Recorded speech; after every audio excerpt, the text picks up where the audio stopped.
What's up, gamers? Welcome back to another video. In today's video, we're going to be talking about how to go from Platinum to Diamond in Rainbow Six Siege.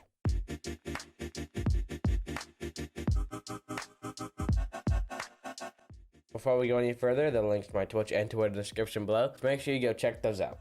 So now you're in Platinum, right? You've gone through Copper, Bronze, Silver, Gold, played how many hours, how many late nights, whatever it may be, how many times you picked Ash, how many times you picked Jaeger. Anyways, now you're Platinum, right?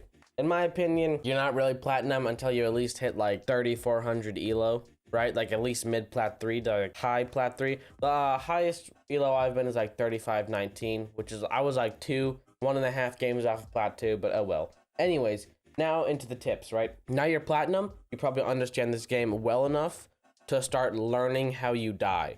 I feel like in ranked a lot, people fall into routines a lot, right? Like, okay, I went through this door, up these staircases, and got 2 kills. Let me do that again the next round, and the next round. Oh, it didn't work. All right, well, I'm just gonna do it the next game and see if it works then. So the quicker you can learn these patterns, the quicker you can beat them and then keep winning, right? So for example, let's say you're on Coastline.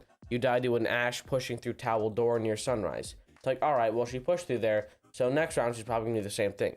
So let me set up there a little bit better, a little bit more either aggressively or more defensively, like prepared for her to push, and then get the kill, right? Same thing I feel with a lot of people who spawn peek. They spawn peek one window, oh, cool, they got a kill, okay. Lots of people will either spawn peek the same window again, or do a similar spawn peek or a run out, so you gotta be prepared for that. If I feel like in the first round of the game, if you're either on attack or you're on defense, and somebody runs out, you can expect them to play aggressively the rest of the game, right? But this is where you're going to start learning from, like I said, routines of other players, but also your own mistakes. Keep switching it up also for your own routine. Don't enter the same place at the same time. I find myself guilty of doing this a lot. Like, okay, that worked last round, let's do the same thing again because it worked. But when you go against a player that either learns that routine or just plays stupidly aggressive and counters your routine, then you're going to start losing. So it's like, all right, that didn't work once. Let's switch it up. Let's do a different push. Start learning from your mistakes, which brings me to my next tip, which is droning. A lot of mistakes, well, a very common mistake I see a lot of people make, no matter what rank you are, either if I'm watching a streamer or just playing by myself or watching YouTube videos, people aren't droning as much, which is really important because Easily, who's on Sonics, he's a really good pro player. He said the way you want to treat a drone is as if it's a person. You drone somebody in. Let's say that drone gets shot. You have one of your teammates following that drone close enough to where they refrag that drone and they kill the person that shot the drone, right? Because that's really important. Droning gets you free intel. There's 10 drones on the attacker side. You want to set them up for watching flanks maybe, and then have people drone people in to get intel where the defenders are and then get kills off of them.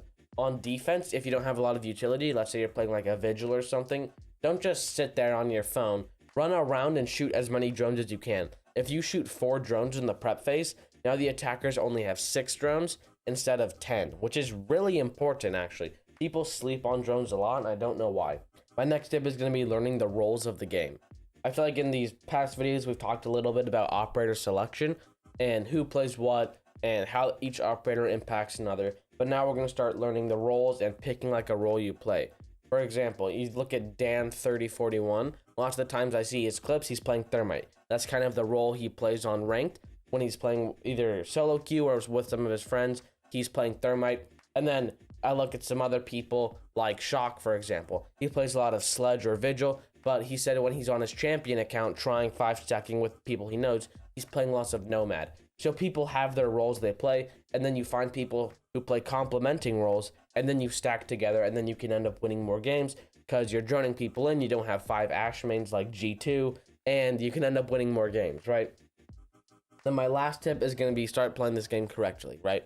If you're in Platinum or just ranked in general, lots of times people just play this game for kills. They play it like COD, they play it like Team Deathmatch. Like, all right, I'm gonna run in this door, I'm gonna shoot as many people as I see. Don't matter if it's a teammate or an enemy, and then we're gonna just see what happens, right? Not gonna drone, just gonna run in.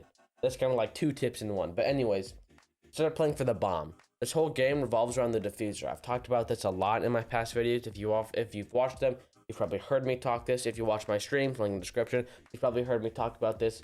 But the whole game revolves around the bomb. You can win the game by planting the diffuser and killing nobody, or you can lose the game by killing everybody and not defusing the diffuser in time, right? That's what this whole game revolves around. So stop playing like team deathmatch. It's important to get kills. If you're able to have a 5v3 man advantage, that's obviously going to help your chances to win, but it's not necessarily going to help your chances to get more kills.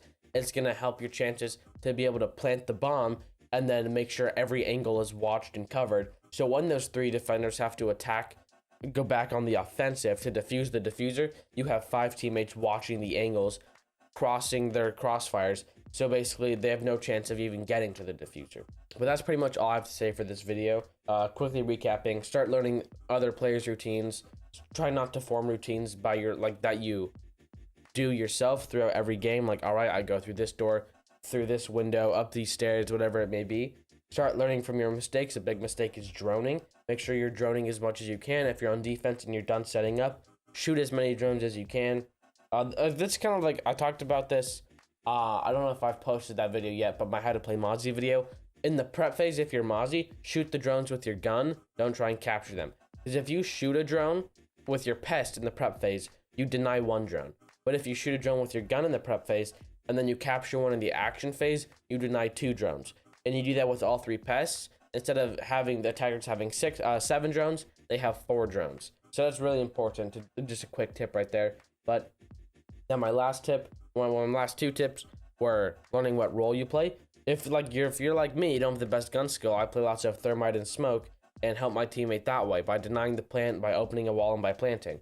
If you're somebody who has really good gun skill, like one of my friends named Deadly, he plays lots of IQ and Jaeger because that's what he's really, really good at.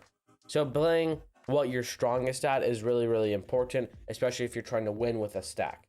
And then my last tip is about playing for the bomb, which is basically just, this is not Call of Duty. If you want to play Call of Duty, pay $60 and download it, right? This is a game where the whole game revolves around the diffuser, so make sure you're planting that and covering that as best as you can. But I hope you enjoyed this video. If you remember to like and subscribe. I stream pretty much every day, link in the description below. Thank you for watching, and peace out, gamers.